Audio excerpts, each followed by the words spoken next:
Hey everyone, this is Tech Tuesday for Private Investigators on the Private Investigator Advice Podcast, episode 40 for February 18th, 2014. This is the PI Advice Podcast. Yeah, boy.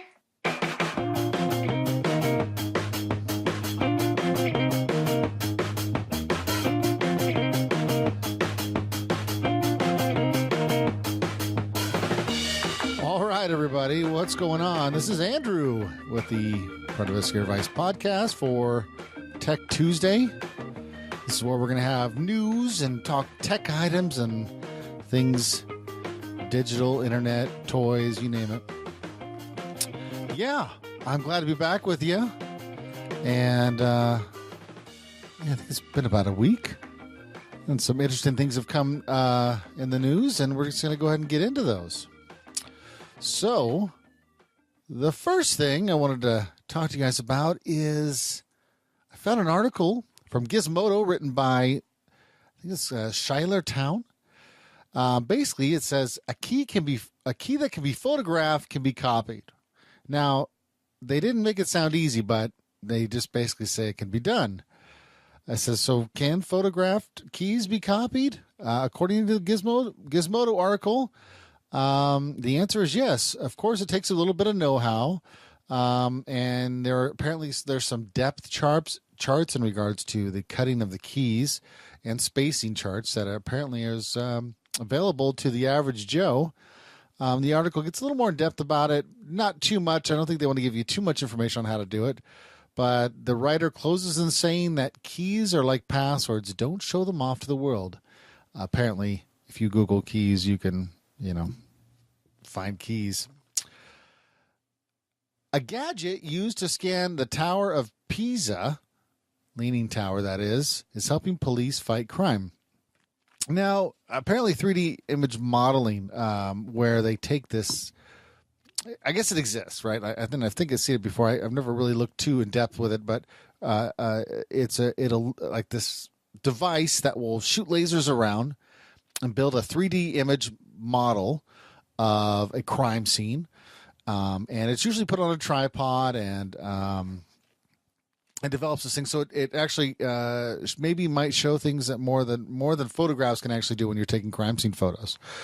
Well, this new imaging device can actually make faster 3D scanning in like unique locations. It's called the Zebedee handheld mapping scanner. And in this article from Gizmodo also, it allows for a more mobile, quick imaging of an area. And so the police are pretty stoked about this because it doesn't have so many limitations with the tripod, like stairways can be done, and brush lens and things like that. And so it's a very exciting. I'll put a picture up here of it. It's like it's a very small device with like a bendy thing that the laser just goes and just shoots around as much as it wants, and it's a really smart laser apparently. So check it out. There was a video too. I'll put that in the show notes of all this good stuff. Lastly, I like talking about cell phone providers because, I think they've been getting us pretty good for the better part of a decade, right? They've been getting us good, and I feel like they're getting us even more on the price, and they're not giving us a good deal, which I think I vented out in a previous podcast. But Sprint apparently is trying to acquire T-Mobile, even though they just defended them not even 2 years ago. So I guess 2 years ago, AT&T was trying to acquire T-Mobile, just absorb them, take them over, which would have only given like three powerhouses. You would have had Verizon, you would have had AT&T, and then you would have had Sprint, which it's very debatable if that's even a powerhouse anymore. And so I guess recently the carrier Sprint, who is owned by the Japanese carrier SoftBank, decided they wanted to go ahead and acquire T-Mobile, but apparently the Justice Department, the Federal Communications Commission, isn't going for it. Sprint is apparently in last place when it comes to customer satisfaction rankings, and in last place for LTE network speed and latency. The writer believes, and the writer was from CNN.com, that the FCC and DOJ would prefer someone else to acquire T-Mobile, like someone big like the Dish Network or something like that, so you could still maintain 4 different carriers, and keep the competition going. And T-Mobile's really doing a good job of that right now. It's funny because they speak a lot about in their article there, but it really talks about how Sprint just broke their back trying to say no.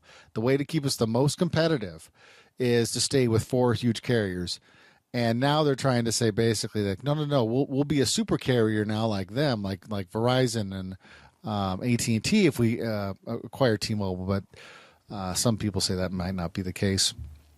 One of the most surprising things to me, and in this whole cell phone evolution, is I got my first cell phone, I want to say, oh boy, like my first real one was a Sprint phone, and it was when I was in the Army, so it might have been 1999 or 2000, and me and my friend both got our cell phones at the same time, and the plans were horrible, and we were paying like $100 a month for like 20 minutes or something. It was horrible. And the phones weren't great. The technology wasn't great. The cell phone coverage was doo-doo. And we've come so far now. But at the same time, I would have always thought that at least I felt at the time that Sprint had this big leap on the cellular territory. And I feel like they've done nothing. And I was always kind of like bummed out. Like I just remember them being the big boys on the block back then.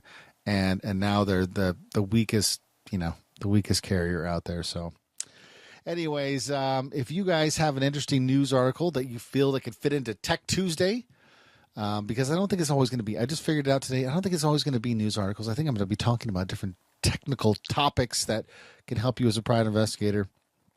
Also the ZBD, I'll post all that stuff in there. The link to the can keys be photographed? Can they be copied? I'll put that in there as well. But if you have a story that you think that would be worth mentioning in the podcast, definitely let me know. Also, if you think there's another private investigator related article, I will also be doing another news podcast as well for private investigators, anything relating to them. So if you have anything, let me know.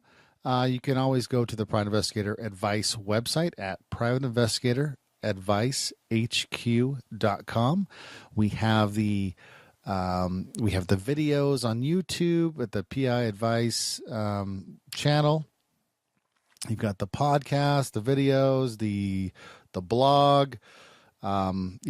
Always some good stuff on there. I'm trying to get into some better topics on the blog.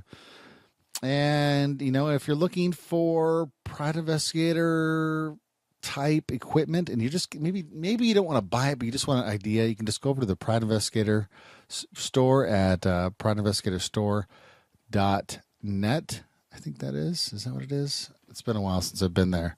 But that'll give you an idea of kind of some of the stuff that I use. I actually have a page on there that actually shares some of the stuff I'm currently using. It'll be, privateinvestigatorstore.net. And it's an Amazon website. So basically the items on there are Amazon items. So if you want to purchase through that, that'd be great. I'll get an affiliate commission. If not, that's fine too. At least you'll have an idea of what you might want to get, maybe at a local store or something like that. With that being said, I just thank you guys for listening. Thank you guys for watching. Again, email me with questions. Go to the contact page. If you guys have a question, if I can answer it, I will. If I can't, I might send you in another direction to get that answer for you. So until then, you guys take care.